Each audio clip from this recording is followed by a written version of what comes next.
د فاتحې مبارکه سوره چې د قرآن عظیم الشان لومړۍ سوره ده په مکې معظمې کې رانازله شوې ده. اووه مبارک آیاتونه لري. تلاوت او پښتو ترجمه یې له لومړي آیت څخه اورئ. أعوذ بالله من الشيطان الرجيم. پناه وړم الله ته له شړل شوي شیطان څخه.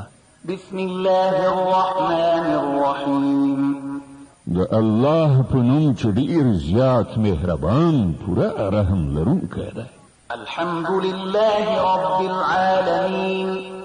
ټوله ثنا ستاینه یوازې الله لره ده چې د ټولو کائناتو رب دی. الرحمن الرحيم. ډېر زیات مهربان پوره رحم لرونکی دی. مالك يوم الدين.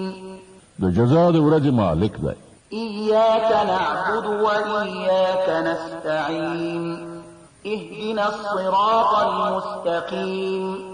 صراط الذين أنعمت عليهم غير المغضوب عليهم ولا الضالين. مونږ همدا ستا عبادت کوو او همدا ستا نه مرسته غواړو. مونږ ته سمه لاره وښیه. د هغو کسانو لار چې تا پرې پیرزوینه کړې ده چې غوسه پرې نه ده شوې او بېلارې شوې